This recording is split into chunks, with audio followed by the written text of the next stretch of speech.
El poder y la violencia son pilares sistémicos, naturalizados y normalizados, asumidos al punto de que lo ejercemos, practicamos y lo recibimos sin darnos cuenta. ¿Desde dónde se ejerce la violencia? ¿Quién la ejerce? ¿Quién tiene el poder? ¿Se pueden construir relaciones sin violencia?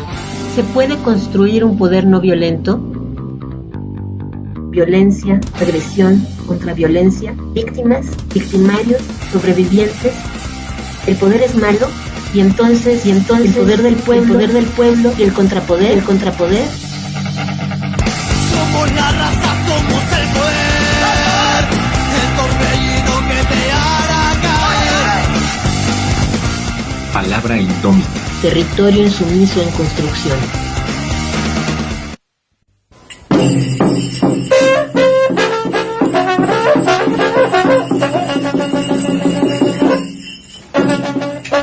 Estamos en Palabra Indómita, este espacio que tratamos de trabajar desde nuestras trincheras cada 15 días para desmenuzar cómo es que el poder y las violencias pues se encuentran en todos los espacios donde vivimos, donde trabajamos, donde estudiamos.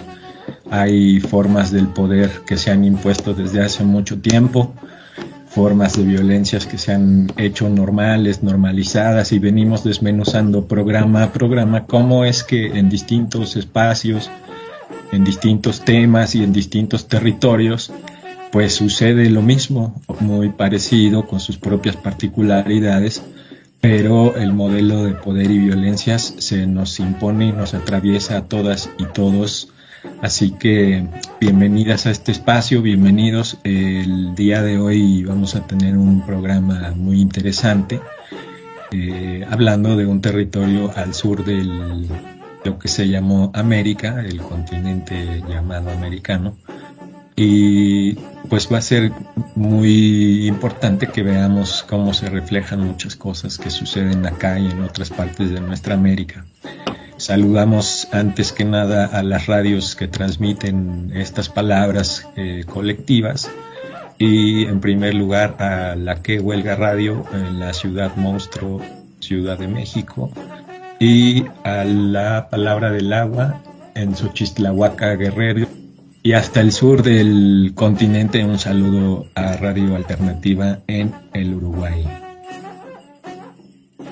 Pues bienvenidas sean todas las personas que nos escuchan, y estamos de plácemes. Tenemos un invitado, como bien decía el compañero, desde el mero sur de nuestro continente. Vamos a hablar hoy de Chile en uno de estos repasones de historia que damos, que sabemos que se quedan muchos episodios, muchas historias, muchas luchas, pero intentamos dar como un contexto de cada uno de nuestros territorios.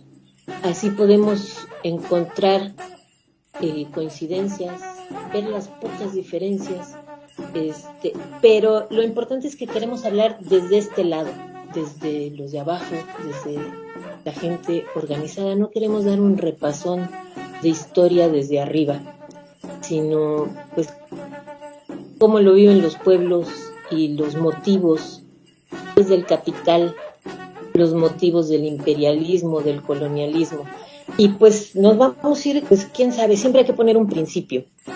Entonces, si bien no es el principio, pues sí queremos hablar, que nos platiques, compañero, por favor, de antes de la llegada de los españoles, y vamos a hacer un repaso grande como hasta finales del siglo XIX, ¿no? Ahí hay como unos puntos, la llegada de los europeos, las resistencias, la independencia, y luego hacemos un salto para las guerras con Perú y Bolivia, que tiene que ver con un programa que hicimos antes, por ahí si quieren echarles un oído, el del Capitaloceno, en el que hablábamos del guano.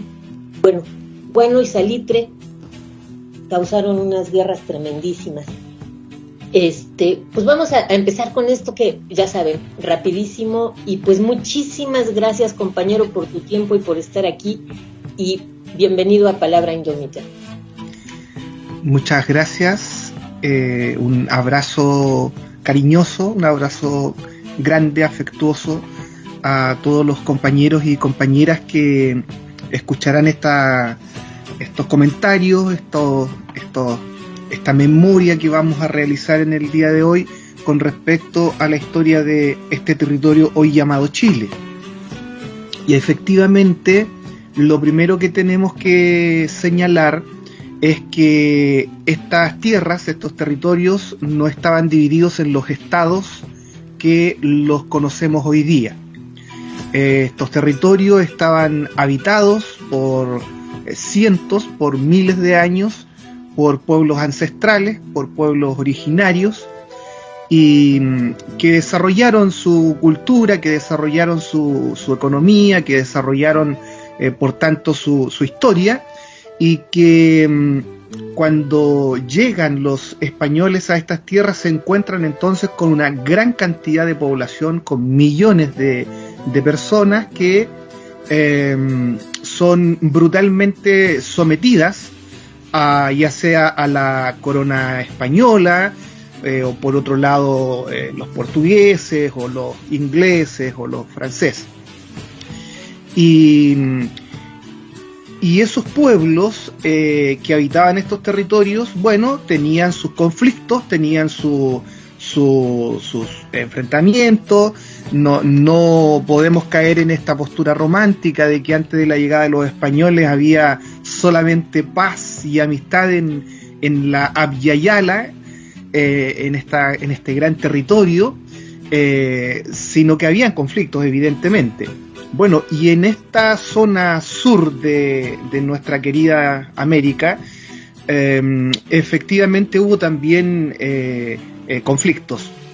El Imperio Inca en algún momento comienza a extenderse por diferentes territorios de Sudamérica y también se extiende hacia el norte de Argentina y el norte de Chile. Y en esa extensión, en el caso de Chile, se topan con uno de los tantos pueblos originarios de este territorio, se topan con el pueblo mapuche. El pueblo mapuche era un pueblo que territorialmente se había extendido por una gran cantidad de territorio. En el caso del actual territorio de Chile ocupaban desde la tercera región, desde Copiapó hasta la 10ª región. Es un territorio muy amplio, es todo lo que Chile era inicialmente. Recordemos que después el territorio chileno se extiende a costa de la ocupación de territorios de Perú y Bolivia. Y también el pueblo mapuche habitaba en zonas del sur de Argentina, de la Patagonia Argentina. De Buenos Aires hacia el sur, eso estaba habitado por el pueblo mapuche. Y el pueblo mapuche tenía diferenciaciones culturales, lingüísticas, de tradiciones, en fin, de acuerdo con el territorio específico en el cual se encontraban. Evidentemente, el lenguaje, las palabras se van creando para dar significancia a lo que está en el entorno. Por lo tanto, hay diferencias lingüísticas, pero conformaban una unidad cultural macro. Con diferencias territoriales, pero era un solo pueblo. Y entonces cuando desde 1536 en adelante, cuando los incas comienzan a avanzar hacia el sur, se encuentran entonces con el pueblo mapuche y se producen en algún minuto enfrentamientos. Al principio, este imperio inca tenía una característica social bastante interesante, que a cambio de que se prestara trabajo para el Inca por parte de algunos de los integrantes de los pueblos conquistados, a cambio se les entregaba semillas, se les entregaba asistencia en caso de catástrofe, etcétera. Entonces era una negociación que a veces convenía a los pueblos que habitaban un territorio. Sin embargo, el pueblo mapuche rápidamente empezó a prepararse para defenderse y no permitir que el Imperio Inca siguiera avanzando hacia el sur. Y se producen enfrentamientos armados y finalmente la presencia de del Imperio Inca en Chile, hasta el día de hoy se encuentra sobre todo en la ruta del Inca, el camino del Inca, en el Capañán. Le encontramos hasta la altura de Santiago sin ningún problema, pero incluso más al sur encontramos restos de Pucará o restos de este camino del Inca, cerca de Rancagua, que es 100 kilómetros al sur de Santiago, cerca de Teno, que ya son 200 y tantos kilómetros al sur de Santiago, y hubo una batalla definitiva, una batalla que se libró a la altura de lo que hoy día es Talca, en las riberas de un río, y entonces en esa batalla definitiva es derrotado el Inca Tupac Yupanqui, y con eso ya se establece una frontera más o menos estable entre el Imperio Inca y el pueblo nación mapuche, a la altura más o menos de Santiago, de lo que actualmente es la región metropolitana. Luego llegan los y las europeas, comienzan a avanzar hacia el sur, desde Perú específicamente, atravesando el desierto o usando parte del camino del Inca, y en su avanzar hacia el sur se encuentran entonces con tribus mapuche. Las demás al norte colaboran con el ejército español que va avanzando, y ya a la altura de Santiago, a la altura de la región metropolitana, nuevamente se produce este enfrentamiento. El pueblo nación mapuche, en estas dos defensas de territorio que hace, se dice mucho que los mapuches son un pueblo guerrero, y siempre los compas y las compas mapuches nos plantean que ellos no eran un pueblo guerrero, que eran ellos un pueblo pacífico que producía la tierra, en fin, son seminómades. Entonces sus herramientas de producción económica, sus herramientas de caza, de recolección, del cultivo de la tierra, las tienen que transformar en armas. Y hay una relación directa entre las boleadoras que se usaban para cazar, o los arcos y flechas que se usaban también para este tipo de actividades, se van transformando entonces en armas de guerra para defenderse primero del Inca y luego de la conquistadora española. Y se establece una especie de frontera más o menos oficial entre la corona española y el pueblo mapuche a la altura de Concepción. Hasta ahí llega la conquista más o menos efectiva de la corona española, y se hacen pactos, acuerdos, se hacen lo que acá se le llamó parlamentos. Se realizan estos parlamentos, varios parlamentos, a través de 200 años, y en la corona española sistemáticamente respeta una frontera establecida a la altura del río Biobío en Concepción. Y desde ahí hacia el sur, entonces, el pueblo mapuche nunca estuvo bajo el dominio de la corona española, nunca. Y lo que sí había era constantes escaramuzas, enfrentamientos, levantamientos, pero se mantiene más o menos constante esta frontera al sur del Biobío.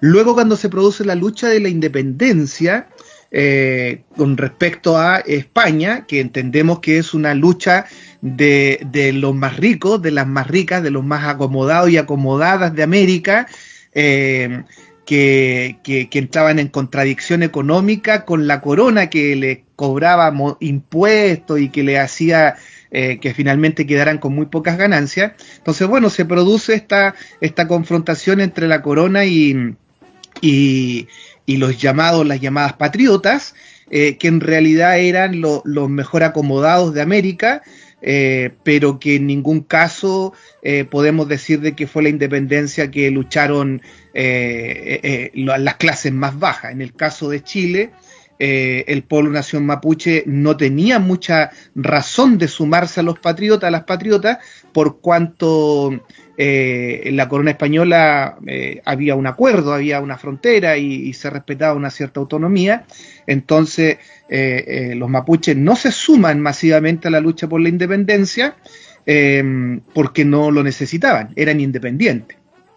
Se conforma el Estado-Nación chileno, y este Estado-Nación nace con esa impronta de ser una disputa entre las clases altas, entre la oligarquía o segmentos de la oligarquía, de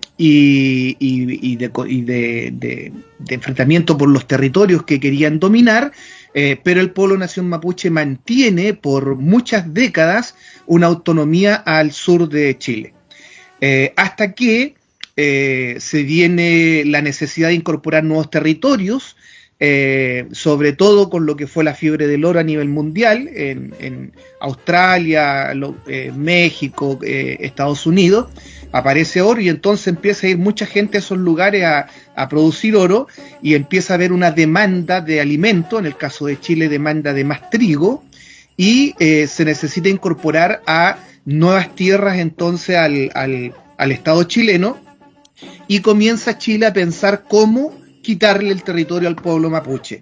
Por ahí, por el año 1860, sistemáticamente empieza una campaña para arrebatarle las tierras al pueblo mapuche.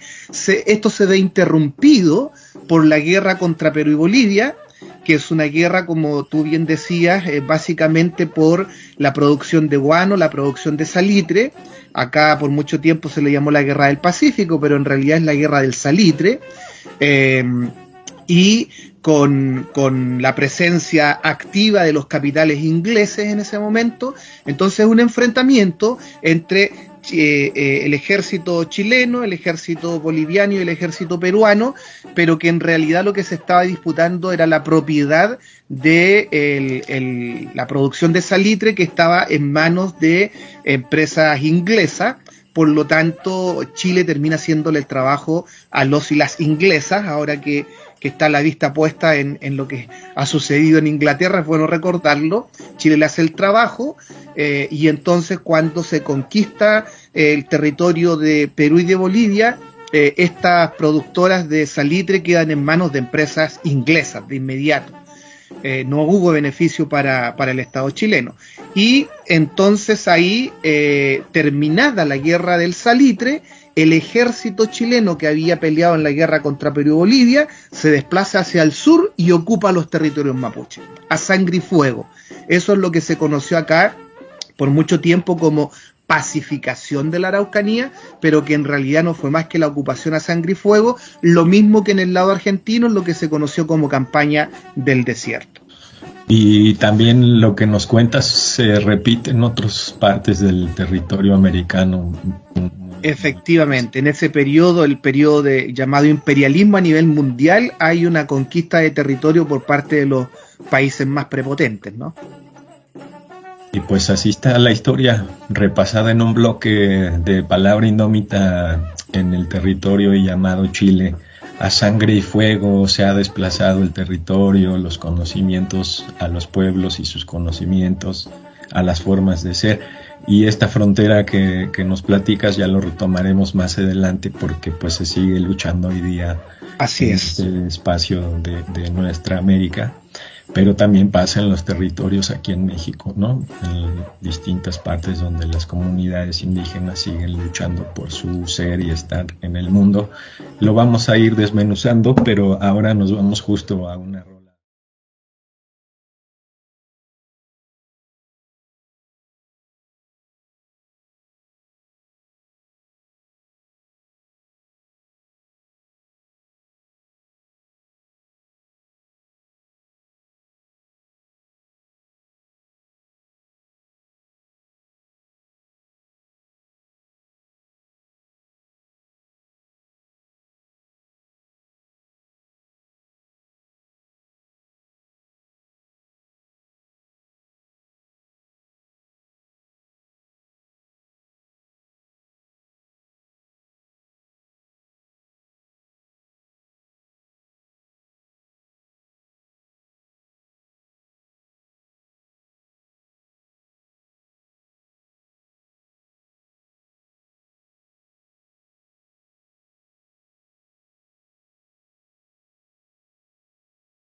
Regresamos aquí a Palabra Indómita y estamos charlando con un compañero chileno que bueno, vive allá.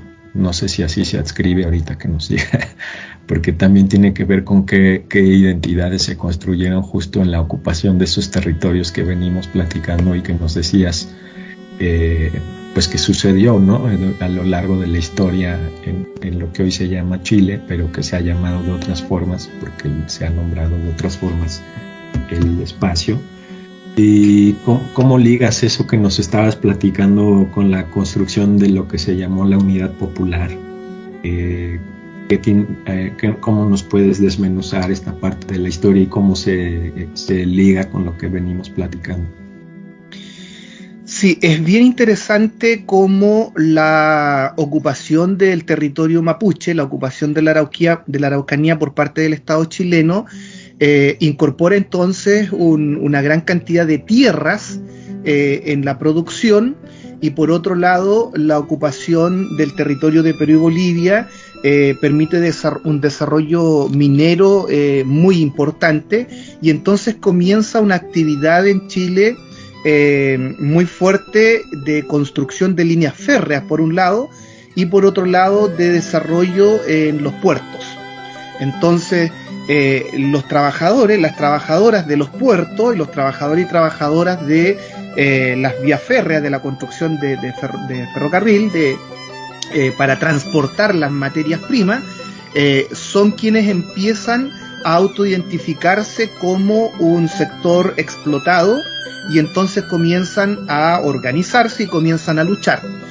Y hay un largo camino de aprendizaje de estas clases subalternas, un largo camino de aprendizaje muy largo, de acumulación de fuerza, paulatina, lenta.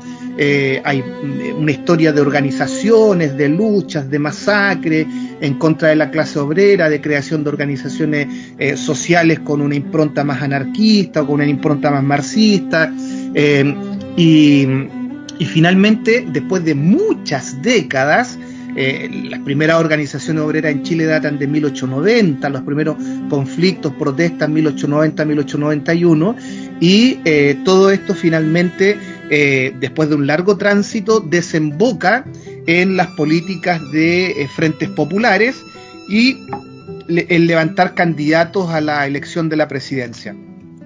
Y Salvador Allende fue candidato 4 veces, fue derrotado en 3 oportunidades, y en la 4ª oportunidad sale elegido como presidente. Entonces podemos decir que Salvador Allende es elegido presidente en los años 70 por un movimiento popular que venía por muchas décadas acumulando experiencia, acumulando fuerza, organización, y que logra que Salvador Allende gane la presidencia. Con una votación baja, con una votación de alrededor de 36% de los votos, no con una aplastante mayoría, pero que de acuerdo a la ley de la época permite que Salvador Allende asuma a la cabeza de este bloque de partidos llamado Unidad Popular. Y ahí es importante señalar también que en el seno de este movimiento popular que se venía construyendo a menos desde fines de 1800, hay una constante disputa entre distintas matrices político-ideológicas.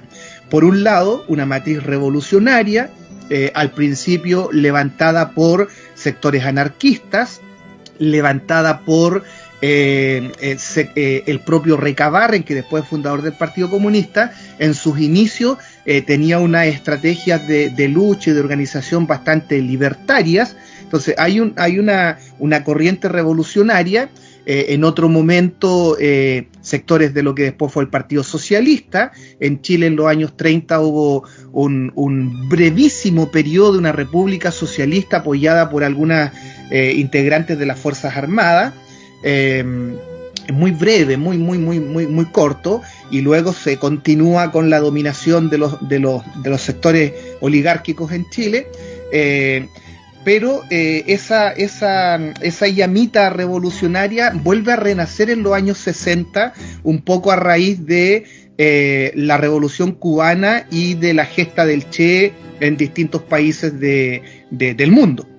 Entonces irrumpe ya el 15 de agosto de 1965 el movimiento de la izquierda revolucionaria de Chile, el MIR, que de alguna forma aglutina disidencias del Partido Socialista, Partido Comunista, mundo anarquista, mundo trotskista, en fin, y todo eso se amalgama en la construcción del MIR.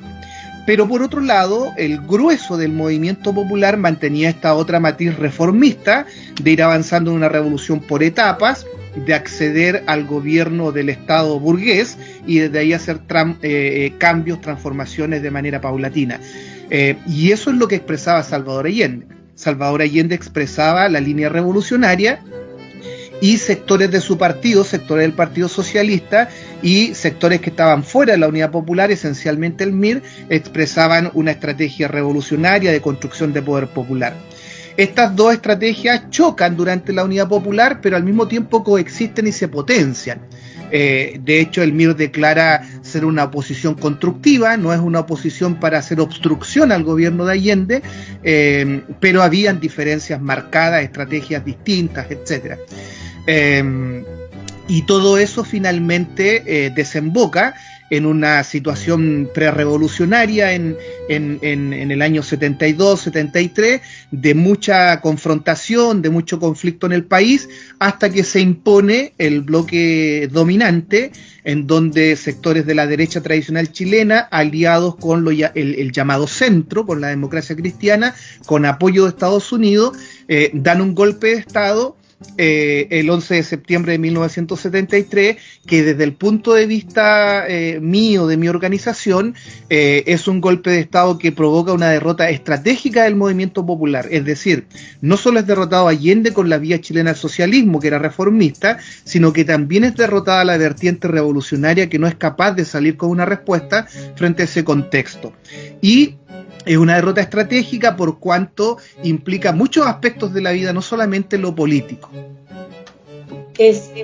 Vamos a dejar ahí esta parte de lo que pasa después del 11 de septiembre y vamos a regresarnos un poquito.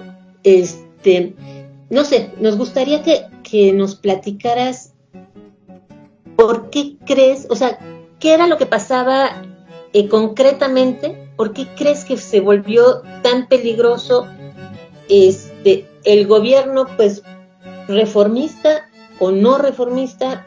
¿Qué tan peligroso era para Estados Unidos que lo tuvieron que incluir en la Operación Cóndor? Muy peligroso por cuanto en esa época quienes tenían una estrategia reformista eran reformistas de verdad, no como en la actualidad que se le llama reformista a cualquiera que levanta una pequeña reivindicación social, una demanda a veces muy fácilmente absorbible por el sistema y se le llama reformista o se le llama comunista incluso. No, en esa época Salvador Allende era un reformista que se planteaba, entre otras cosas, una reforma agraria profunda, que se planteaba la nacionalización de la banca, que se planteaba o que efectuó, que realizó la nacionalización del cobre, la principal riqueza de Chile. El 11 de julio de 1971 se promulga la nacionalización del cobre y entonces las grandes empresas norteamericanas son perjudicadas porque se les quita el negocio. Ahora, el gobierno se compromete, el Estado se compromete a pagar, a indemnizar, pero aún así ellos querían continuar con el negocio del cobre. Lo mismo en el tema de las comunicaciones, también la ITT, que era una empresa muy grande en aquella época, se da cuenta que va a perder sus inversiones en Chile, o más bien se las van a pagar, pero no va a poder seguir ganando.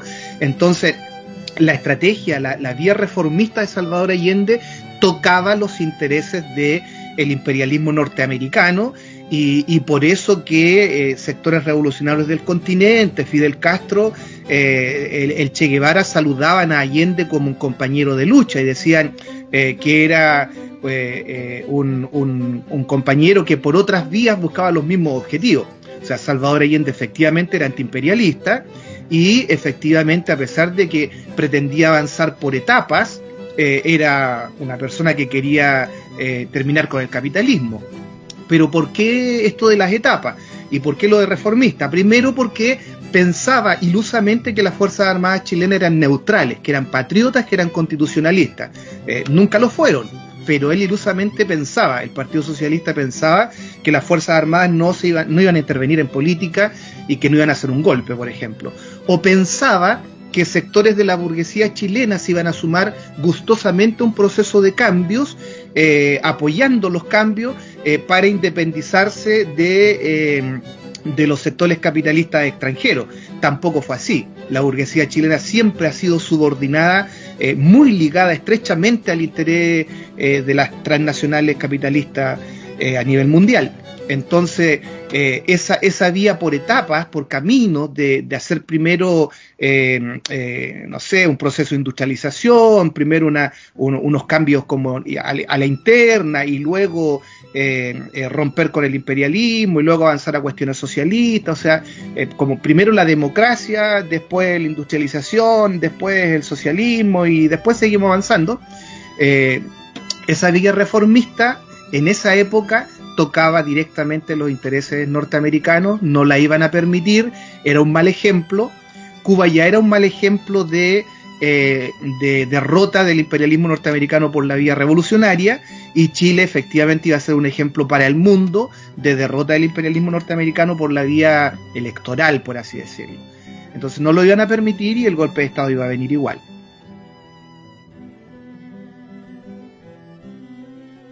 Esto es una de las historias, yo creo que más como emblemáticas para América Latina, ¿no? Sí fue realmente el ejemplo para todos aquellos que se les ocurriera querer hacer alguna sociedad un poco más justa.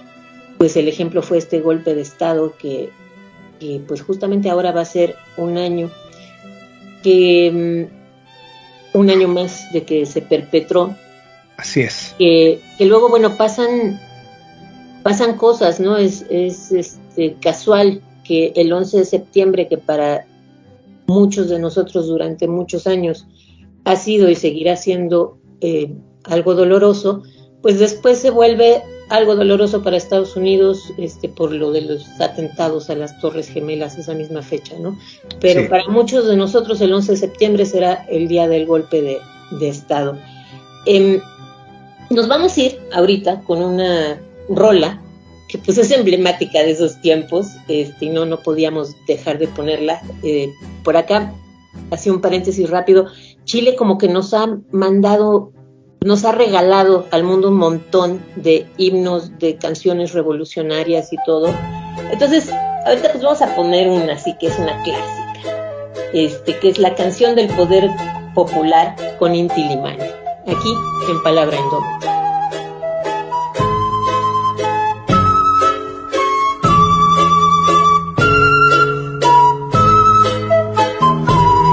Si nuestra tierra nos pide, tenemos que ser nosotros los que levantemos Chile. Así es que a poner el hombro vamos a llevar las riendas de todos nuestros asuntos, y que de una vez se entiendan hombre y mujer todos juntos, porque esta vez no se trata de cambiar un presidente, será el pueblo quien construya un Chile bien diferente, porque esta vez no se trata de cambiar un presidente, será el pueblo quien construya un Chile bien diferente.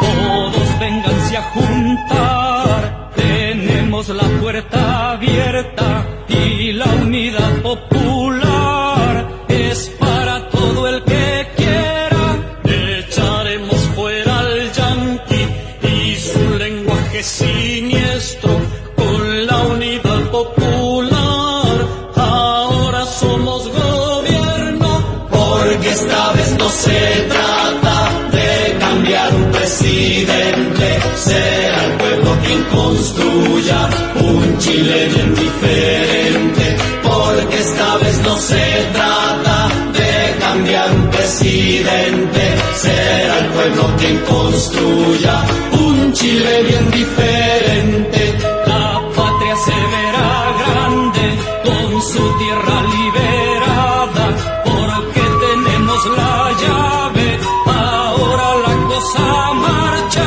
ya nadie puede quitarnos el derecho de ser libres, y como seres humanos podremos vivir en Chile, porque esta vez no se trata de cambiar un presidente, será el pueblo quien construya un Chile bien diferente, porque esta vez no se trata de cambiar un presidente, será el pueblo quien construya un Chile bien diferente.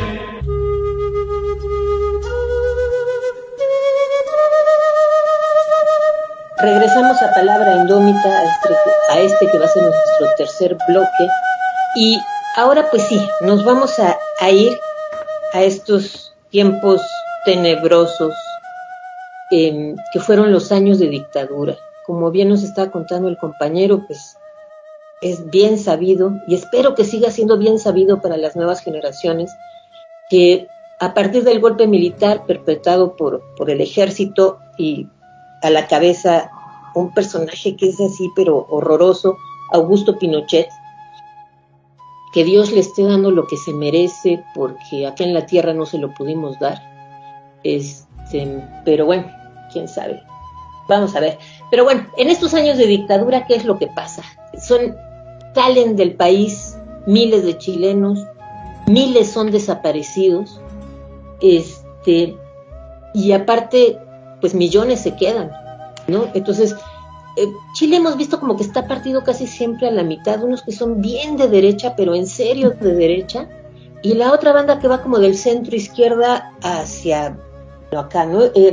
Entonces, en este bloque queríamos como, ¿qué es lo que pasa con estos movimientos que hay sociales? O sea, los que salen, los que asesinan, los que desaparecen y los que se quedan dando la batalla. Y hay una cosa que a mí me llama mucho la atención, que es así como ya para casi finales de la dictadura, por ahí del 96, que es, y lo quiero mencionar porque es espectacular y habla de que todavía había organización adentro, de que la hubo y de que todo el tiempo la hubo, que fue la fuga del siglo, ¿no? Que llegan los del MIR justamente y sacan de la cárcel de máxima seguridad a un montón de compañeros que estaban presos. Entonces, bueno, yo nada más quería como mencionar eso porque a mí me dio mucho gusto, insisto, era la forma de ver que había organización. Desde fuera dijimos, hay resistencia adentro. ¿Qué nos puedes contar de todos estos años que fueron bastantes de dictadura? Pinochet, personaje nefasto, personaje ladrón, corrupto, y personaje cobarde al extremo. Porque Pinochet, el día del golpe de 1973, estaba en un búnker, en un sector de acá de Santiago que se llama Peñalolén. Estaba en un búnker dentro de un recinto militar, súper escondido debajo de tierra, y con un vuelo listo para salir del país con su familia en caso de que el golpe fracasara. Los que encabezaron el golpe en Chile fue desde el principio la Armada, la Marinería, que siempre ha tenido vínculos con Inglaterra. La Armada chilena fue prácticamente creada por Inglaterra en los tiempos de la independencia. Muy elitista, de apellidos ingleses, en fin. Entonces, parte esto por la Armada y van sumando a otras ramas de las Fuerzas Armadas, y dentro del ejército Pinochet dicen que se sumó el día anterior al golpe. Pero oportunista como era, traidor como era, entonces en los primeros años Pinochet logra que mueran en dudosas circunstancias varios generales, varios miembros de las Fuerzas Armadas, y termina haciéndose con el poder único durante 16 años, pasando incluso por acuerdos que tenían entre los golpistas de dividirse el gobierno cada cierta cantidad de años. Primero el ejército, después asumía la marina, después asumía la aviación, en fin.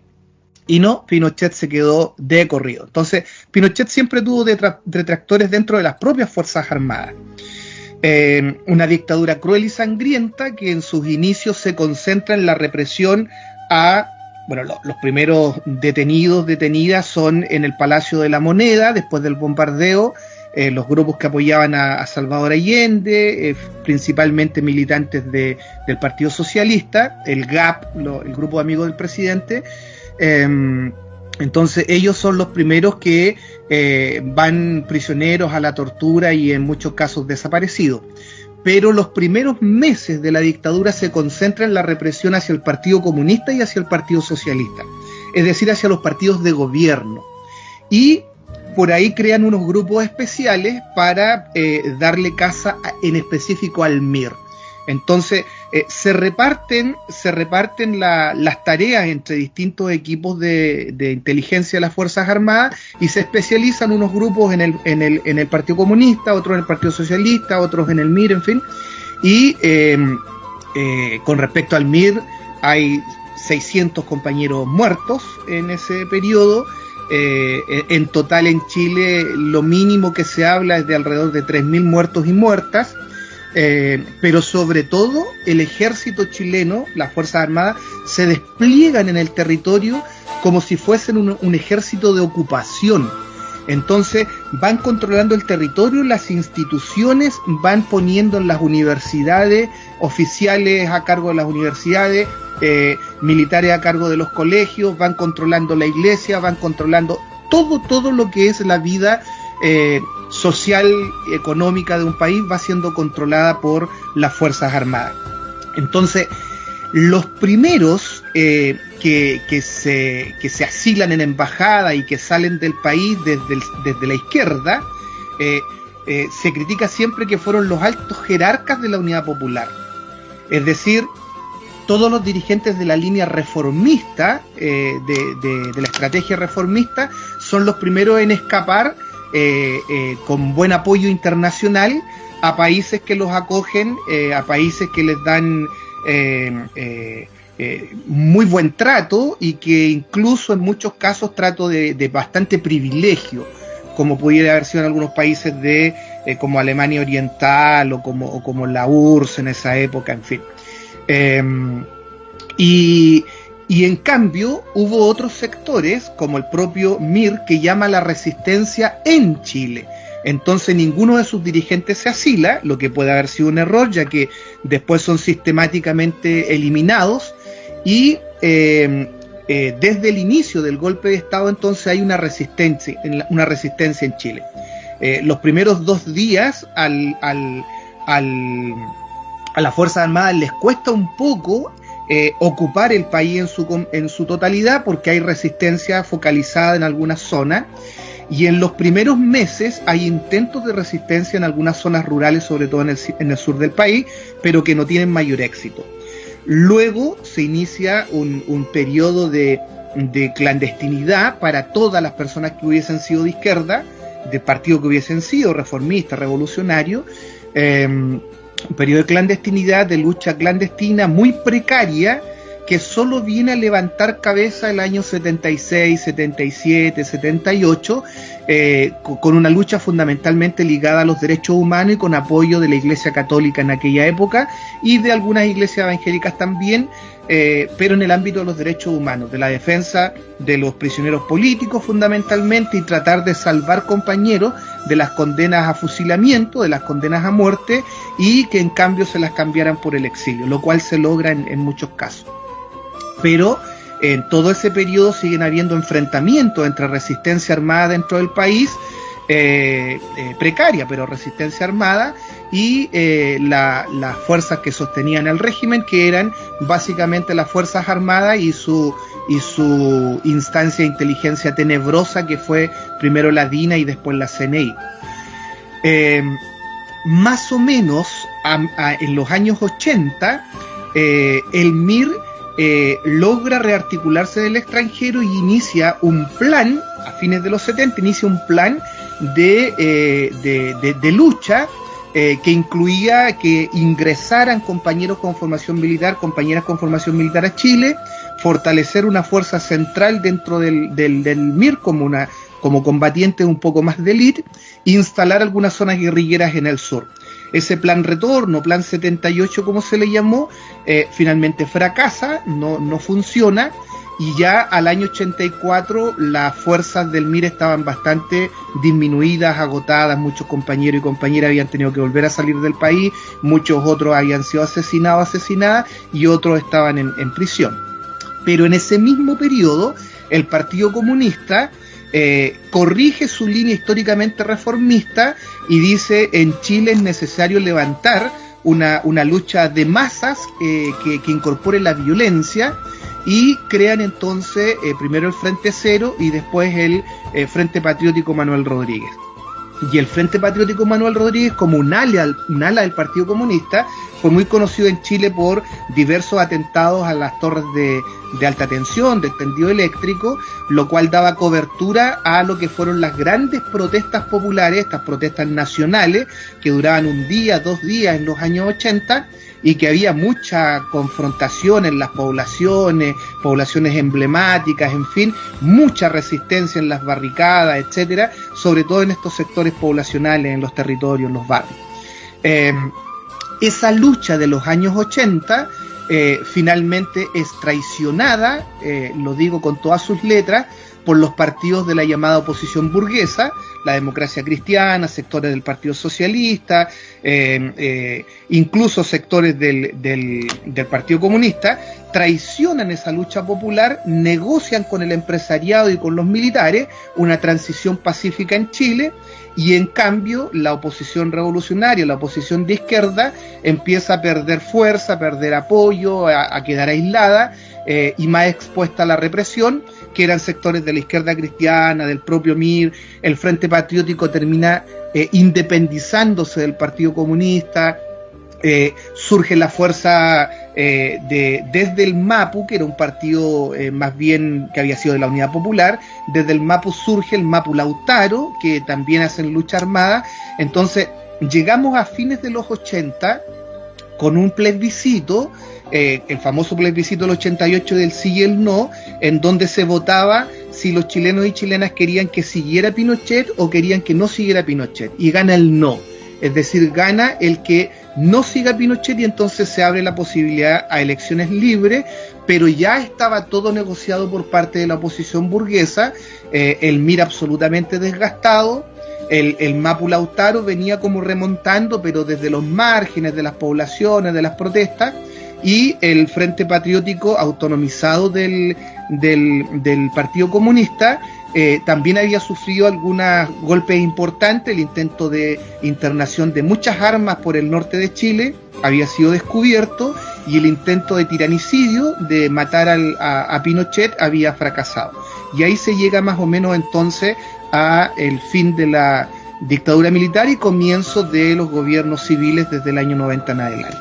Estamos en Palabra Indómita desmenuzando cómo es que el proceso de violencias alrededor del poder que se fue instaurando, en este caso en Chile, en distintas épocas. Pero aquí me quedé pensando al escucharte cómo es que las violencias vía militar pues también tienen el antecedente siempre en varios territorios, y cómo van despojando, sobre todo e imponiendo, y las resistencias que se crean también siempre desde hace 500 años en los distintos territorios frente a ello. En este caso pues tremendo, ¿no? Porque el proceso de lo que nos cuentas y que también pues hemos aprendido a mirar desde otros lugares, pues implicó una desaparición de personas, desaparición de muchos compañeros y compañeras, que se repitió en Argentina, en Brasil, en Paraguay, en Bolivia, en México, en Centroamérica. O sea, fue, si bien aquí en México no pasó de la misma forma sí hubo lo llamada guerra sucia, tiene mucho que ver con los mismos años, los mismos elementos aprendidos pues, de los Estados Unidos, ¿no? Siempre la intromisión. Vamos a seguir desmenuzando el tema alrededor de cómo estos ejes del poder y la violencia se han impuesto en Chile, pero antes vamos a ir a una rola de una mujer que es un referente también pues para muchas personas en América Latina y pienso que del mundo seguramente, porque escribió canciones que retrataban lo que era el pueblo, lo que era la gente, lo que eran las luchas de la gente en el día a día. Violeta Parra con una rola que se llama La Carta.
Regresamos a Palabra Indómita y como venimos platicando una serie de datos de la historia de Chile que en realidad pues después cada quien tendría que profundizar por su parte porque son muchos elementos que habría que ver, ¿verdad? Siempre hay historias dentro de la historia, en cada territorio se vivió también de formas distintas y las resistencias también.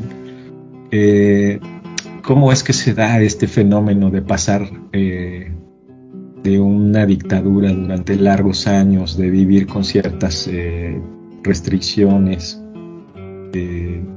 pues, con persecución política, ¿no? Con presos políticos, con mucha gente exiliada? A México llegaron muchos exiliados chilenos que alimentaron el pensamiento crítico en las universidades, en la UNAM sobre todo, pero también a fundar escuelas distintas, ¿no? Con otros proyectos de educación diferentes a lo establecido. ¿Y qué pasó? ¿Qué nos puedes contar? ¿Qué pasó después? ¿Qué pasó con el llamado plebiscito y el no? ¿Cómo se da este supuesto paso a la democracia, si es que se puede llamar que hay una democracia, o qué tipo de democracia es la que se genera, de quiénes y para quiénes? ¿Y qué pasa con la impunidad? Sobre todo con el personaje que ya se señalaba, macabro, y que es muy similar a otros personajes macabros de la humanidad que han impuesto poder y violencia como modo de vida. ¿Qué nos cuentas, compañero? Habría que señalar que en términos términos históricos, en términos de la significación histórica de la dictadura cívico-militar encabezada por Pinochet, hay dos fenómenos que es muy, muy importante tenerlos siempre encima de la mesa y muy claros. ¿Qué significó en términos históricos estos 16 años de gobierno militar? Por un lado, significó que hay una refundación del sistema capitalista. Las tasas de ganancia y las capitalistas había bajado en los años 60 y necesitaban potenciar, necesitaban ganar más, necesitaban que la plusvalía siguiera fluyendo a raudales a sus bolsillos, y entonces lo que hacen es un cambio de modelo. Entonces había capitalismo en Chile, incluido en el gobierno de Salvador Allende, que era un intento de construir socialismo. No es que se había construido el socialismo, había capitalismo en Chile, pero era un capitalismo con un modelo con un modelo industrializador sustituidor de importación. Es decir, al igual que en México, al igual que en Argentina, que en Brasil, en Chile se intentó pasar de la extracción de materias primas a la industrialización. Pero ese modelo industrializador estaba generándole problemas a los capitalistas, a las capitalistas, y entonces necesitaban cambiar el modelo de capitalismo, y es entonces cuando la dictadura militar, el golpe de Estado, lo que buscaba era instalar un nuevo modelo, y ese modelo fue un modelo primario exportador nuevamente, es decir, de exportación de materias primas. Y que en Chile y en el mundo se ha conocido como neoliberal, por cuanto se toman en cuenta no solo los elementos económicos, sino que también la mentalidad conservadora y la ideología de esta forma de capitalismo. Entonces, a fines de los 70, en Chile ya estaba bastante claro que lo que se estaba instalando era un nuevo modelo económico, un modelo neoliberal, y para eso se necesitaba un cambio total de la institucionalidad. Toda la estructura político-jurídica del país es renovada, es cambiada. Se interviene el Poder Judicial, se elimina el Parlamento y después se echa a andar de nuevo con otras características, cambia la Constitución, se instala la Constitución del año 1980, es decir, hay una reestructuración, una refundación completa del capitalismo. Eso por un lado. Y por otro lado, en términos históricos, tenemos que el movimiento popular, tanto en su versión reformista como en su versión revolucionaria, es derrotado de forma estratégica, es decir, es derrotado en el plano político, militar, social, teórico. No es casual el asesinato de muchos dirigentes sociales y políticos, no es casual el asesinato de muchos ideólogos, ideólogas, teóricos, teóricas, o el exilio de aquellos compañeros y compañeras. Por lo tanto, hay un desarme en términos teóricos del movimiento popular. Es una derrota político, ideológica, incluso moral, por los sectores que traicionaron o por los sectores que se reconvirtieron de alguna forma a colaborar, ya sea o con la dictadura militar o a colaborar con el capitalismo de forma más abierta. En el plebiscito, entonces, lo que se expresa en el sí y el no era esta división entre lo que se conocía como oposición burguesa, encabezada por sectores de la derecha y sectores de la centro derecha, o sea, sectores de partidos políticos que habían sido de derecha tradicional en Chile, pero que no habían podido existir desde el año 73, porque en Chile se prohíben todos los partidos políticos, incluidos los de derecha. Entonces estaban en contra de Pinochet a esas alturas, pero eran de derecha dura, digamos, representantes de sectores latifundistas, etcétera. Y esta centro-derecha, que era la democracia cristiana principalmente, pero recordemos que la democracia cristiana en los años 70 pidió el golpe. La democracia cristiana fue la que presionó a que hubiera un golpe de Estado en Chile, y que luego un sector importante de la democracia cristiana participó del gobierno militar por lo menos los 2 o 3 primeros años. Entonces, por un lado estaba la oposición burguesa y por otro lado estaba la oposición a Pinochet, que era de carácter más popular, más revolucionaria o de izquierda. Gana el no, pero el no gana con la hegemonía de la oposición burguesa, que, como yo había dicho, ya habían negociado con el empresariado y con los y las militares. Ya habían negociado. Entonces, una transición pactada. Es una transición donde los partidos de comilla izquierda, Partido Socialista fundamentalmente, Partido Comunista también, mandan para la casa a todos los dirigentes sociales, salen de las calles, pactan una relativa impunidad para las Fuerzas Armadas y sobre todo se comprometen a mantener el modelo económico. Entonces, cuando el año 90 se inician los gobiernos democráticos, mucho se habla de transición a la democracia. Y hay compañeros y compañeras que dicen que derechamente nunca hubo transición. Yo más bien pienso que sí hubo una transición, pero esa transición no ha terminado. O sea, todavía en Chile vivimos con la herencia dictatorial de un modelo económico neoliberal, de una estructura jurídico-política hecha a la medida del bloque dominante, y con una sociedad que no tiene mentalidad crítica, que no es capaz de pensar por sí misma, con unos pueblos que no se autorreconocen, con una identidad, por lo tanto, donde no hay organización. En esas condiciones es muy fácil entonces que los primeros gobiernos civiles continúan una represión brutal contra los sectores revolucionarios que siguen luchando, sobre todo las organizaciones armadas de principios de los 90, una represión brutal orquestada desde la democracia cristiana, el Partido Socialista, el Partido por la Democracia, el Partido Radical, sectores del Partido Comunista, Frente Patriótico Manuel Rodríguez, ex-mirista, que crean instancias de represión para quienes seguimos a principios de los años 90 dando una lucha frontal contra la continuidad en el fondo de la dictadura. Y eso también incluía la impunidad. Eso también incluía la impunidad para los asesinos, las asesinas de las Fuerzas Armadas y los civiles, que pocas veces se nombran.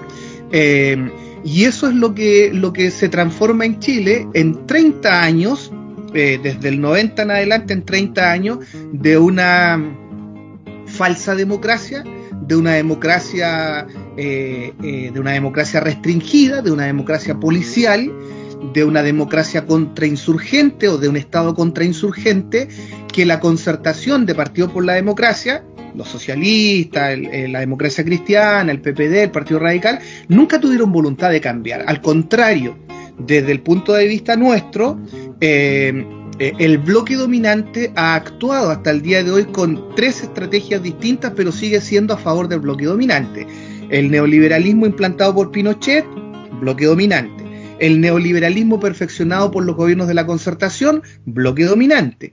Y hoy día un gobierno en Chile pseudoizquierdista que nuevamente trabaja para las transnacionales mineras y para la mantención del statu quo en el país. Entonces nosotros hemos venido hablando bien imprudentemente, bien en lo políticamente incorrecto, hemos venido hablando de 3 derechas. En Chile el gobierno actual, adelanto mi opinión, no es de izquierda en ningún caso, y entonces la impunidad se transforma en algo permanente en Chile, en algo que es parte de la normalidad en Chile, y la mantención de las estructuras antidemocráticas, tanto en lo jurídico como en la Constitución y en la mentalidad de la gente, el individualismo, la competencia extrema, la atomización, etcétera, todos esos antivalores del neoliberalismo instalados a full en la sociedad en su conjunto, no solamente en la derecha, sino que en su conjunto. Esa es un poco las consecuencias de esta dictadura cívico-militar y un poco la continuidad de la esencia de aquello por el pacto del tipo de transición pactada que se produce a fines de los 80. Esto es muy parte de lo que nos cuentas. Yo quisiera preguntarle a las personas que nos escuchan, ¿les suena conocido? Quítenle años 90, quítenle eso, quítenle Chile, pónganlo en su lugar de residencia. ¿Les suena parecido? Hay una cosa que es tremenda, no sé si nos puedas contar de lo que implica para las personas militantes de pronto sentarse en unas mesas a negociar con los otrora compañeros,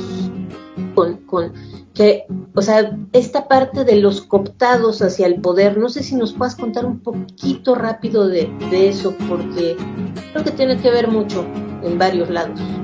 En Chile se habló mucho del exilio dorado para referirse a aquellos jerarcas de la Unidad Popular y de los partidos de la izquierda tradicional que apenas fue el golpe emigraron a otros países en muy buenas condiciones, mientras el pueblo de a pie queda en Chile pelando el ajo, como se dice en Chile, sobreviviendo, escondiéndose las que eran militantes, y el resto del pueblo pasando mucha hambre, tal cual, no es una forma de decirlo, pasando hambre. Esos dirigentes que se desarrollaron por muchos años en el exilio fueron incorporando ideas profundamente contrarrevolucionarias o no de izquierda. Viene todo el proceso de la renovación del comunismo, y entonces tanto en el Partido Socialista como en el Partido Comunista se van imponiendo estas visiones más eurocéntricas, más de que la revolución ya no es algo que hay que realizar, sino que hay que humanizar el capitalismo, etcétera. Entonces triunfan estas posturas socialdemócratas que no tienen ningún problema, no tienen ningún asco, menos aquellos que venían de la democracia cristiana que había pedido el golpe, no tienen ningún asco en sentarse a negociar con los torturadores y las torturadoras, con los explotadores y explotadores, y hacen negociaciones desde el año 86 en adelante. Las negociaciones estaban en marcha, muchas se desarrollaron en España, y que después son los mismos que llegan después del 90 a asumir ministerios, a asumir subsecretaría en el gobierno de Elwin, de Frey, o derechamente otros a trabajar para las empresas transnacionales, siendo ex militantes de izquierda, con postura a veces muy revolucionaria en los años 70. Y muchos de ellos como pensadores, como intelectuales de la transición, es decir, como intelectuales de la derrota, como intelectuales de la nueva dominación. Entonces, al pueblo llano se le hace bastante compleja la situación y empiezan a ser cooptados a través de ONG, a través de ofrecer proyectos financiados por el Estado, pero que desmovilizaran a la gente y que se transformaran en correa de transmisión de la visión ideológica del mundo, que es esto de la doctrina de seguridad nacional, de la contrainsurgencia y la necesidad de gobernabilidad para el capitalismo, etcétera. Bueno, pues es ahí un panorama. Yo insisto, si les suena cualquier parecido con la realidad, no es ninguna coincidencia. Vámonos rápidamente con una rola que según nosotros también habla de la impunidad. Esto es La Bala con Juana Fe.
Palabra indómita.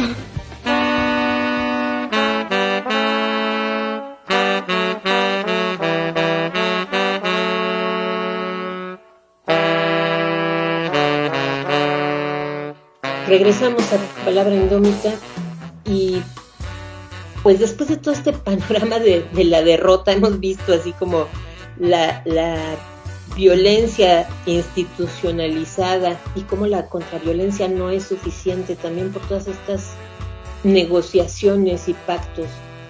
Por acá a mí siempre me gusta mencionar el papel de la izquierda bien vestida, la que jamás será vencida. Siempre caen parados esos compañeros, compañeras, siempre encuentran la forma de quedar bien, ya sea en el exilio, ya sea en la militancia, ya sea en la vuelta a la democracia, ya sea en los gobiernos pseudoizquierda, además siempre quedan bien. Pero abajo siempre hay banda que sigue resistiendo, siempre hay, o sea, en Chile son muy famosas como estas poblaciones, como La Victoria, ¿no? Con una organización popular que, híjole, luego ya quisiéramos aquí para un día domingo, y hay todo esto, pero ahorita quisiéramos hablar de dos frentes, por así decirlo, ¿no? De dos sectores, no sé cómo decirlo, ¿no? Que sería que nos cuentes más o menos de los movimientos estudiantiles, que esto viene de larga data, o sea, no es de ahorita, no es de los años 2000 para acá, tenemos la referencia, no sé, por la canción de Víctor Jara de Me Gustan los Estudiantes, que ahí venía desde antes, ¿no? ¿Y qué pasa con los pueblos originarios? En específico con el pueblo mapuche, que sigue y sigue y sigue en pie de lucha. Pasan los españoles, pasan todos estas como los independentistas, pasan la dictadura, pasa Salvador Allende también, pasa esta vuelta a la democracia y los pueblos mapuches siguen en existencia. Si nos puedes contar de estos dos rubros, por favor. Hay una frase muy bonita que dice que no se puede ser joven sin ser revolucionario. Entonces los movimientos estudiantiles efectivamente en los años 60 jugaron un rol fundamental, y durante la dictadura cívico-militar eran jóvenes los que encabezaban las protestas en las calles, estas protestas nacionales.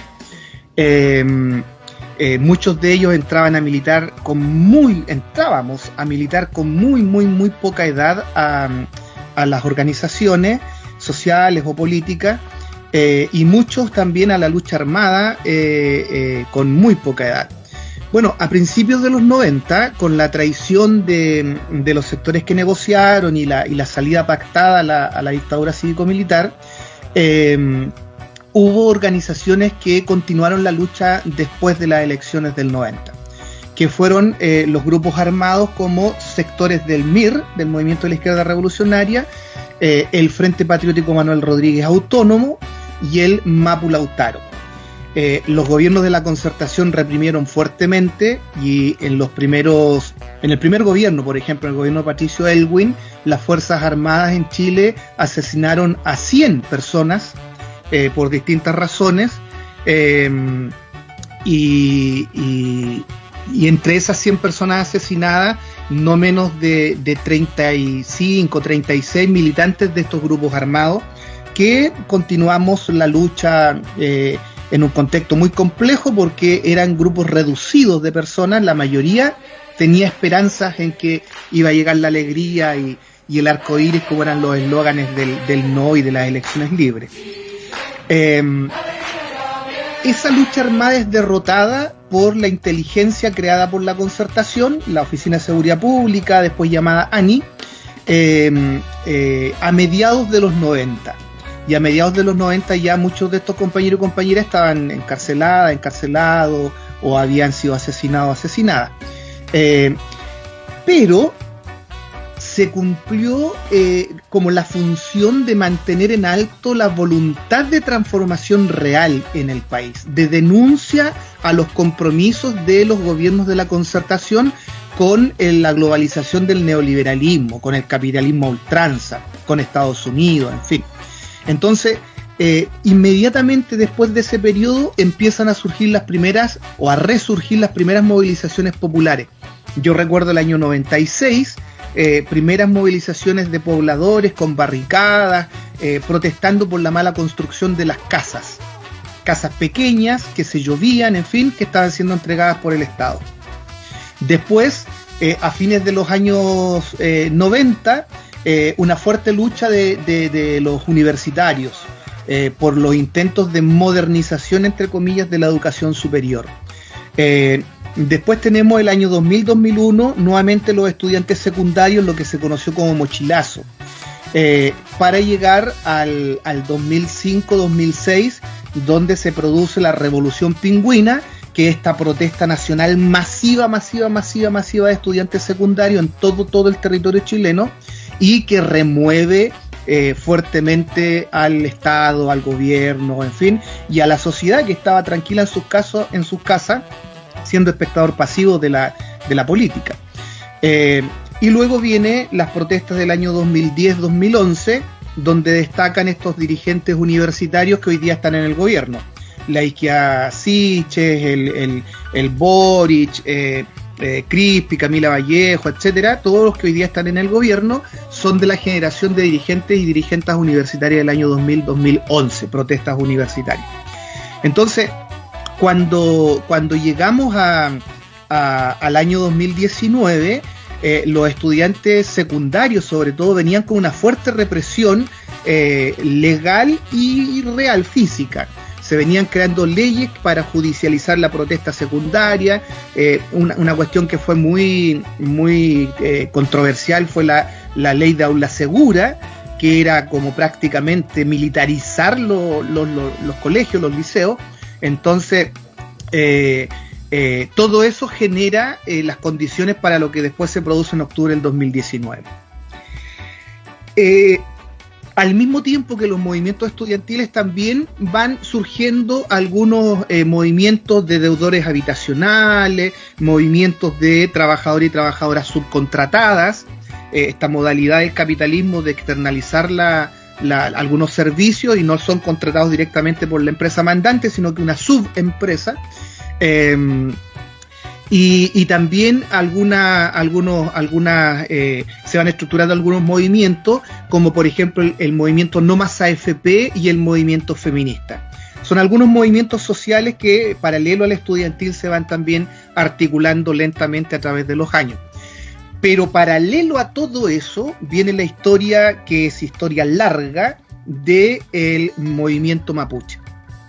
A fines de la dictadura militar, las organizaciones mapuche estaban muy intervenidas por los partidos de izquierda y también muy divididas por los partidos de izquierda. Pero a principios del año 90 empiezan a unificarse con discursos ideológicamente mapuche, discursos más nacionalistas. Y entonces empiezan a desaparecer las divisiones producto de los partidos occidentales y empiezan a ellos estructurarse más con un pensamiento propio. En torno al año 1992, con lo que fueron los 500 años de resistencia indígena negra y popular, en Chile se produce ocupaciones de tierras, demandando que sean devueltas a sus dueños ancestrales, dirigidos principalmente por el Consejo de Todas las Tierras. Eran tomas simbólicas de fondos, porque se tomaban, llegaba la represión, los desalojaba a los 2 días, pero se hizo este ejercicio de entrar a los fondos y reivindicar las tierras. Luego, más o menos a mediados de los años 90, esto se politiza más y el Consejo de Todas las Tierras pasa a un segundo plano, y las comunidades mapuche de base empiezan a hacer una lucha más directa y empiezan a decir: aquí tenemos que entrar y tomarnos y quedarnos en la tierra, y por otro lado tenemos que destruir el producto que están sacando nuestra tierra, que son la madera que sacan a destajo de pino y eucalipto. Entonces, el año 97 se produce la quema de 3 camiones con sus cargas de madera en un sector que se llama Lumaco, y con eso se da a conocer una nueva organización mapuche que se conoció en su minuto como la Coordinadora de Comunidad en Conflicto Arauco-Mayeco, la CAM. Surge la CAM entonces, ya con una visión mapuche, no de izquierda occidental, y con una política de acción directa. Entonces, el Consejo de Todas las Tierras a principios de los 90 deja esta identidad y esta idea de recuperación de tierra, más la bandera mapuche, que es una creación de esa época, y la CAM instala una acción directa que incluye sabotaje, que incluye quemas de madera, en fin. Son fuertemente reprimidos por el Estado chileno, por ahí en torno al año 2000, muchos de ellos son hechos prisioneras, en lo que algunos le llamamos como la segunda pacificación de la Araucanía, y entonces empieza una lucha del Estado en contra de lo que hoy día conocemos como movimiento autonomista mapuche, que ya no es solo la CAM, sino que son varios territorios, comunidades, organizaciones, coordinaciones que están en una línea autonomista, que no quieren crear un Estado aparte, pero que ellos buscan la autonomía, la autodeterminación, y no solo la lucha por más tierra, sino que por territorio, es decir, la cosmovisión mapuche que abarca todo el entorno de la naturaleza, con todo tipo de seres vivos, que en la cultura occidental muchas veces ni se entiende. Toda esa represión en contra del movimiento autonomista mapuche y todos estos intentos de ir articulando movimientos sociales en el mundo mestizo lleva finalmente a que la rabia, la frustración acumulada por los gobiernos de la concertación, los gobiernos comillas democráticos, lleva a una consigna, que es la consigna no son 30 pesos, son 30 años. Es decir, el Estado propone aumentar en 30 pesos la tarifa del metro. Los estudiantes universitarios empiezan protestas durante varios días y finalmente, por la represión en contra de los estudiantes secundarios, el día 18 de octubre del 2019, de manera espontánea, de manera no coordinada ni organizada, se lanzan millones de personas a las calles en lo que fue conocido como explosión o estallido social, y que nosotros políticamente caracterizamos como una revuelta, es decir, una protesta por muchedumbres de manera espontánea, sin direccionamiento político y sin organización. Por lo tanto, fácilmente derrotable, fácilmente engañable, convencible, etcétera. Ese es un poco el panorama muy a la rápida de lo que acontece desde los años 90 hasta la revuelta del 2019. Pues mucho que repensar en cómo ante el despojo de los territorios, también las luchas han buscado de recuperar los territorios, justo como un modelo de poder, ¿no? El poder siempre, desde los conquistadores llegaron a ocupar los territorios en los países. Hoy países, antes no existían los países, como tú señalabas hace un rato. Y sobre todo me parece muy interesante que podamos mirar las distintas rebeldías en distintas épocas como una herencia pues cultural y política para las futuras generaciones en otros países, porque los movimientos en Chile siempre han tenido un reflejo y un impacto en otros lados, sobre todo pues porque compartimos esa misma herencia colonial y de poder basado en esas herencias coloniales. Y los poderes, cuando los militares ocupando la democracia, pues al parecer siguen ignorando al resto de la población no incorporada a lo hegemónico, como venimos viendo. Y bueno, por ahora vámonos con una rola aquí en Palabra Indómita. Esto es una banda que se llama Huechequeche Ñi Traún, una banda mapu de Chile, con esta canción que se llama La Tierra No Se Vende. Regresamos.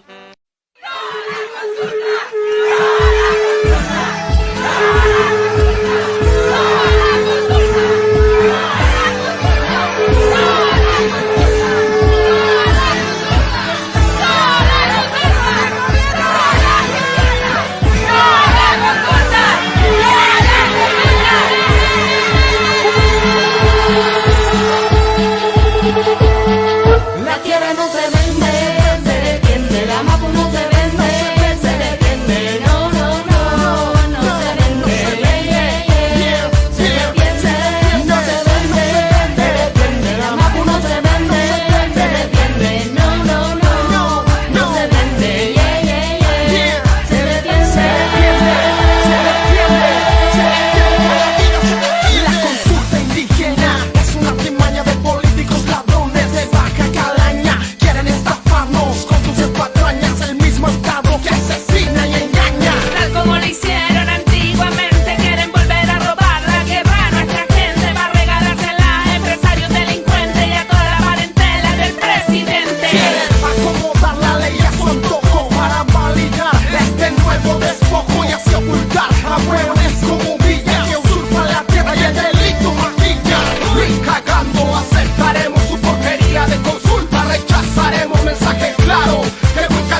Regresamos a Palabra Indómita haciendo un repaso de la historia en el hermano país Chile, donde el poder y las violencias pues se han impuesto de formas muy particulares, pero con formas también compartidas en otros territorios de nuestra América.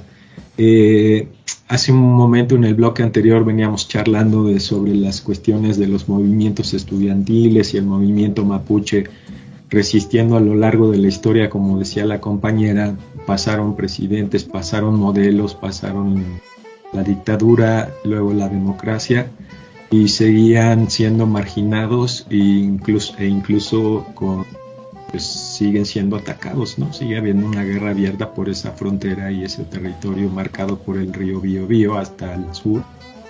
Y bueno, aquí justo tendríamos cómo hilamos, por ejemplo, estos movimientos estudiantiles que generaron a ciertos personajes que hoy día justo están ocupando el poder, ¿no? Y que llegan con esa fuerza de esos movimientos, con la fuerza del movimiento estudiantil.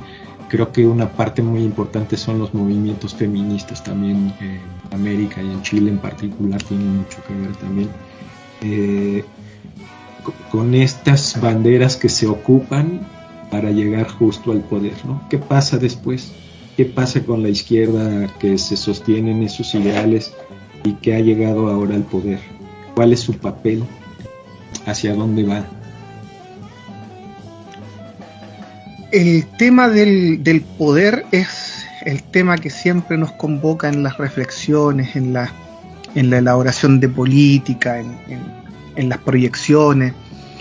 El bloque dominante controla los medios de comunicación hegemónicos, controla este dispositivo tan fundamental en la creación de ideología que apoya la dominación, y entonces juegan un papel que es nefasto en cualquier intento de construcción popular.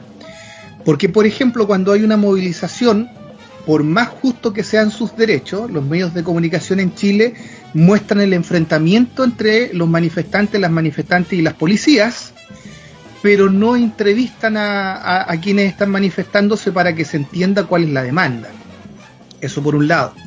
Pero por otro lado, todavía es más diabólico lo que producen, porque muchas veces relevan aspectos de la lucha o relevan a ciertos dirigentes de la lucha, dirigentas, o algunas corrientes dentro de la lucha. Entonces los medios de comunicación hegemónicos en las protestas estudiantiles del 2010-2011 le dieron mucha tribuna, sospechosamente, a un sector que era el sector más, comillas, amarillo, más vendido, menos radical dentro de esas movilizaciones, mucha tribuna, y entonces hicieron muy conocidos a Gabriel Boric, Camila Vallejo, Giorgio Jackson. Fueron personajes conocidos en los medios de comunicación hegemónicos. ¿Por qué?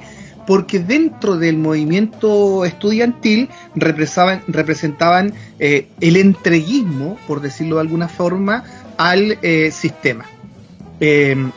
Hay que decir que esta camada de líderes reconocidos, importantes, con seguidores, con apoyo, además son familiares, muchos de ellos son hijos de jerarcas de la Concertación, es decir, no vienen de familias de la izquierda luchadora, de la izquierda resistente, sino que son hijos de exministros, exministras, exdirigentes, muchos de los dirigentes de lo que después fue el Frente Amplio.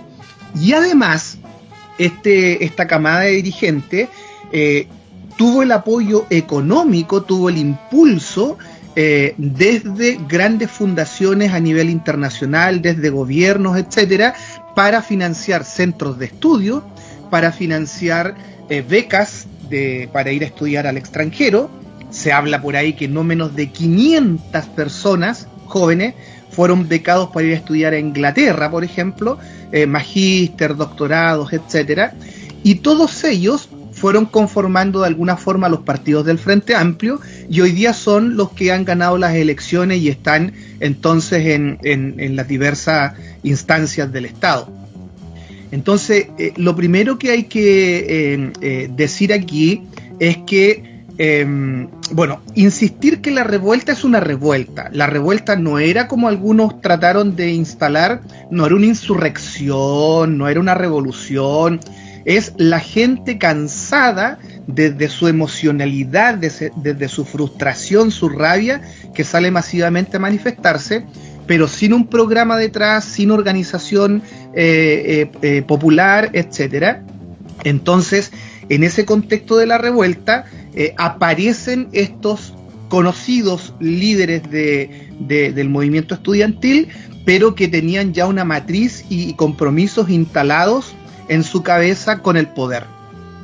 Y Boris, por ejemplo, fue artífice fundamental en las negociaciones para terminar con la revuelta, para que la gente dejara de estar en las calles, ofreciéndole algunos cambios que podrían llegar a entusiasmar a esa gente para que efectivamente dejara de salir a movilizarse.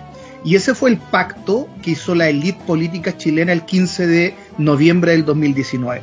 La revuelta comienza el 18 de octubre, el 12 de noviembre hay una protesta de los sindicatos, protesta más o menos sospechosa, no es que los obreros se incorporaron a la lucha, sino que más bien fue el empujoncito para el sector que estaba negociando, para decir, a ver, si quieren gente con la cual negociar desde los sectores populares, aquí estamos los sindicatos tradicionales, vendidos, pero para que vean que tenemos fuerza y que podemos frenar esta cuestión, bueno, hacemos un llamado a huelga nacional, que medio fue acogido por algunos trabajadores y trabajadoras, y se produce un par de días después la firma del Acuerdo por la Paz y la nueva Constitución. Entonces, este Acuerdo por la Paz y la nueva Constitución es la relegitimación del sistema de dominación. No es un triunfo de los sectores populares como se muestra en todos los medios de comunicación. A mí mucha gente me pregunta, sobre todo del extranjero, pero en Chile también, perdimos con el rechazo. Yo digo, si no hemos perdido nada, si el apruebo rechazo, esa propuesta era un acuerdo de la élite para frenar la revuelta. Entonces, el Acuerdo por la Paz y la nueva Constitución no es una política de los sectores populares, es la política del bloque dominante para controlar a los sectores populares, que dice ya, cedamos en construir una nueva Constitución y así obligamos a la gente a salir de las calles, a encerrarse, a discutir sobre una elección de convencionales, y más encima le ponemos restricciones a esa discusión. Entonces, desde mi punto de vista, tanto el gobierno del presidente Boric como la convención constitucional y el producto de propuesta constitucional que hicieron al país hace unos días son parte de la jugada magistral del bloque dominante, en este caso encabezada por el sector más de izquierda, que serían estos dirigentes del año 2010-2011, pero que en realidad no son de izquierda.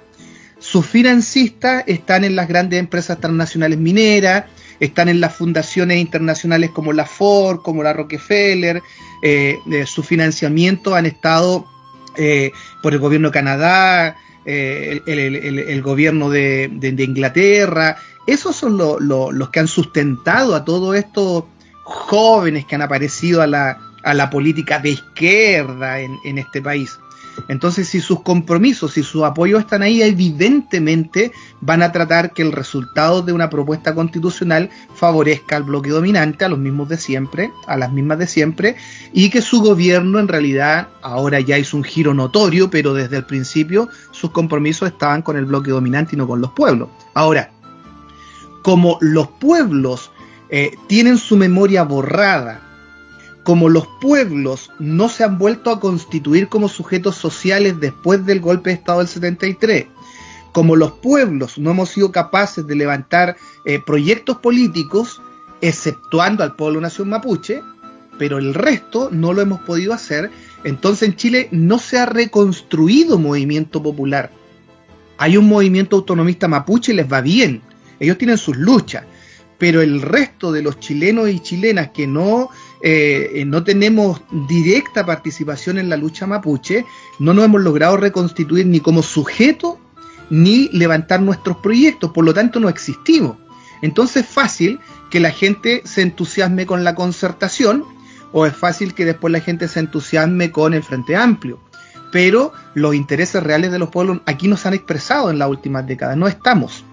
Lo que tenemos entonces como desafío es que los pueblos vamos avanzando a la constitución de sujetos sociales, autoidentificación desde la memoria histórica, desde la experiencia común, en fin, sacarnos esta basura de los medios de comunicación hegemónicos que nos dicen que todos somos hermanos, hermanas, o que dicen que todos somos clase media, etcétera, y autoidentificarnos como pueblo explotado, y por otro lado ir construyendo nuestro proyecto, ir construyendo nuestro programa, ir construyendo nuestros objetivos, ir construyendo nuestras apuestas políticas, y que eso se exprese en organización, que eso se exprese en articulación, no en una demanda individual gritando en la calle, sino que en una organización que trabaje de manera permanente, sistemática. Eso sería crear movimiento popular. Y luego entonces, de la sumatoria de ideas y de la sumatoria de pueblo organizado, irán saliendo expresiones políticas más formales, tal vez en forma de organizaciones políticas más o menos tradicionales y estrategias de lucha, etcétera. Pero aquí hay una tarea, y yo lo vengo señalando con mucha fuerza en los últimos días, hay una tarea previa que hacer, que es construir pueblo. No basta con que haya un 80% de la población chilena empobrecida y marginalizada. Ese 80% de la población, si no se autoidentifica como sujeto de cambio, si no enarbola unas banderas de cambio, entonces no existe, porque no está jugando un papel histórico. Necesitamos constituir el bloque político-social que exprese la oposición al bloque dominante, que levante un proyecto histórico-cultural que exprese la oposición al Chile que piensa el bloque dominante, que tiene distintas variantes, pero que es del interés del capital monopólico internacional en buenas cuentas. Entonces, desde abajo y a la izquierda, la tarea que tenemos es una tarea de largo plazo, no es una tarea de la coyuntura. La tarea que tenemos es ayudar a la construcción, al desarrollo de mentalidad crítica a través de comunicaciones populares, a través de diversas expresiones de formación política, de formación ciudadana, de formación cívica, de organización, de construcción de redes entre organizaciones, y por supuesto el mundo más politizado. Tenemos que salir del coyunturalismo, tenemos que salir de la sola efeméride que hay que recordar todos los 29 de marzo, todos los 11 de septiembre, y construir propuestas de mediano y largo plazo. Y eso es complejo porque en Chile hay mucha desconfianza en los sectores de izquierda, mucha desconfianza, mucha competencia, mucho individualismo, mucho neoliberalismo entre nosotros y nosotras. Pero desde mi punto de vista hay salidas posibles, sobre todo hoy día o en este minuto en donde el gobierno de Boric ha perdido cualquier legitimidad, ha perdido cualquier posibilidad de encabezar una transformación en este país, y que por otro lado esta propuesta de nueva constitución ha sido rechazada mayoritariamente en el país, y que por lo tanto muchos compañeros y compañeras de nuestro pueblo se han quedado huérfanos, se han quedado como sin hallar qué hacer, sin encontrar incluso una explicación. Y nosotros lo que estamos señalando es, bueno, entonces ahora es el tiempo de unirnos, independientes del poder político, independiente de los partidos políticos, con autonomía, con autogestión, con protagonismo de los pueblos. Y ahí en dos corrientes. Nosotros decimos quienes somos genuinamente anticapitalistas y estamos por la transformación radical de la sociedad. Bueno, generemos nuestro polo de agrupamiento, y con aquellos compañeros y compañeras que, sin ser anticapitalistas, de todas formas ven que los tratados de libre comercio no nos benefician, ven que las AFP no nos benefician, ven que es necesario nacionalizar los recursos naturales, aunque no sean anticapitalistas, aunque sean antineoliberales, antimodelo. Bueno, juntémonos todos con ellos y ellas y construyamos un gran movimiento por una democratización real de este país, por una asamblea popular constituyente, que es muy distinto de la convención constitucional, etcétera. En ese sentido va nuestra apuesta, nuestra propuesta. Y eso se hace en trabajo de hormigas, cotidiano, en la base. Eso no se hace desde el discurso en un púlpito, eso no se hace desde los medios de comunicación, eso se hace en la calle, organización y lucha cotidiana con nuestros vecinos y vecinas, con nuestro entorno, en el liceo, en la universidad, en el trabajo que sea, en la población, en el edificio, donde sea que estemos, ir articulando colectivos, ir articulando redes, haciendo formación política y ir levantando esta consigna, digo yo, de Asamblea Popular Constituyente, que permitiría instalar las demandas que el pueblo históricamente ha tenido, pero que la esconden, pues la esconde, el bloque en el poder la esconde. Y las demandas históricas del pueblo son... El pueblo pedía fin a la Constitución de Pinochet, pero lo que el pueblo quería, lo que los pueblos querían, era una asamblea constituyente, originaria, que parta de cero, no que parta de un poder constituido. O los pueblos siempre han planteado en Chile, por la experiencia de la nacionalización del cobre con Allende el 71, que hay que renacionalizar los recursos naturales. En Chile las empresas transnacionales se forran en dólares, se enriquecen pero estratosféricamente, llevándose el cobre, el litio, el oro, la plata, las tierras raras, en fin. Y acá lo que necesitamos es que esos recursos naturales estén al servicio del desarrollo del país. Ya, eso será reformista, pero es un avance gigante respecto de lo que hoy día tenemos. O por ejemplo, fin a los tratados de libre comercio, que este gobierno de Boric le ha encargado al ministro Grau que piense qué tratados de libre comercio seguir firmando. No necesitamos más tratados de libre comercio, es más, necesitamos abolir los que ya existen, que solo favorecen al capital transnacional. Vienen las empresas a Chile, como en muchos países de Latinoamérica, a llevarse las riquezas naturales a cambio de nada. No pagan impuestos, roban productos, mienten en las cifras, dan mal trabajo, destruyen el medio ambiente, y eso hay que ponerle punto final. Y un buen principio podría ser esto: los anticapitalistas unidos, pero dentro de un gran movimiento antineoliberal, donde se expresen sindicatos, movimientos sociales, en fin, luchando por estas demandas más profundas, más transversales de la sociedad, que permitirían también, obviamente, el que puedan realizarse ciertos derechos sociales básicos en nuestro país. Híjole, pues la tarea es bastante grande y creo, yo insisto, cualquier parecido con nuestra situación no es coincidencia. Así es. El neoliberalismo, los gobiernos que son los gerentes del neoliberalismo se han encargado bastante de aplacarnos, ¿no? Y Chile pues es como el laboratorio ideal del neoliberalismo en América, ¿no? Si no es que en el mundo. Y también este adormilamiento social que deja. Desgraciadamente nos tenemos que ir, creo que podríamos seguir platicando horas, pero nos tenemos que ir. Algo con lo que quiera cerrar rápidamente, así, pero muy rápidamente. Sería fundamental hacer un llamado a que, como tú dices, esto no es casualidad que se repita en otros lados, es necesario unir esfuerzos, crear redes entre distintas luchas en distintos territorios, distintos países. Y ahí fundamentalmente nosotros hacemos un llamado a coordinar esfuerzos de medios de comunicación popular y de economías para el poder popular. Con eso cerraría y te agradezco mucho esta posibilidad, y un abrazo, un saludo grande a todos ustedes que hacen el programa y también a todos los compañeros y compañeras que escuchen esta entrevista. Pues muchísimas gracias, te agradecemos muchísimo tu tiempo, tu análisis.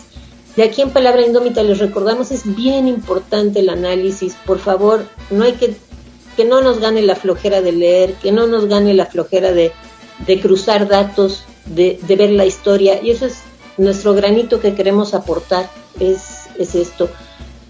Para construir futuro hay que entender el presente y por lo tanto conocer el pasado, si no estamos fritos.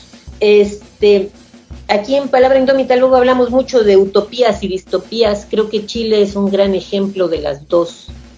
Distopía, híjole, claro que se vivió en una distopía, y utopías afortunadamente siempre ha habido, y utopías concretas, ¿no? Así, de las reales, porque sí se puede hacer utopías reales.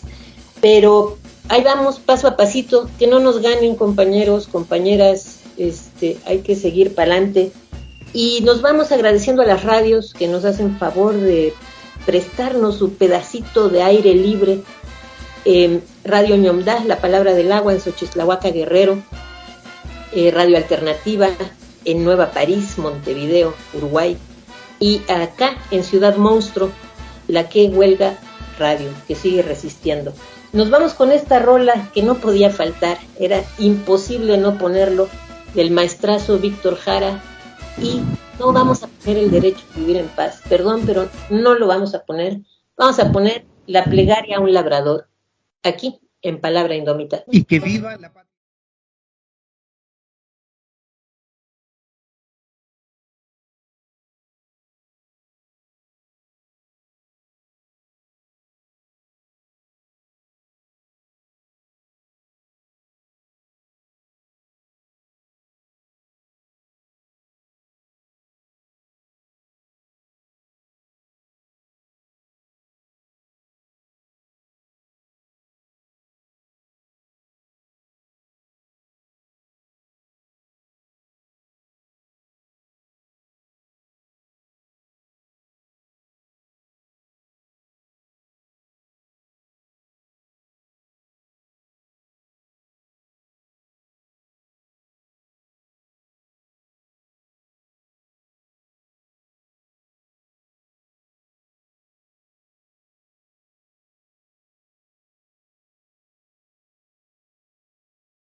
Palabra Indómita.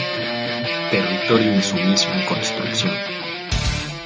El poder y la violencia permean todos los ámbitos de nuestro existir. Están desde los cimientos hasta en los sueños sociales. La historia y nuestra experiencia nos demuestran una y otra vez que el poder y la violencia pueden contaminar, alinear y destruir procesos sociales, movimientos enteros. El poder y la violencia se encuentran en todas las relaciones de control, sometimiento y discriminación, como el racismo, clasismo, machismo, fascismo, sexismo, en todas las divisiones estructurales, jerárquica, de género, por edad, tanto en todas las guerras como en los procesos de pacificación. territorio insumiso en construcción. Palabra indómita, territorio infinito en construcción. Escucha cada 15 días por esta frecuencia libre.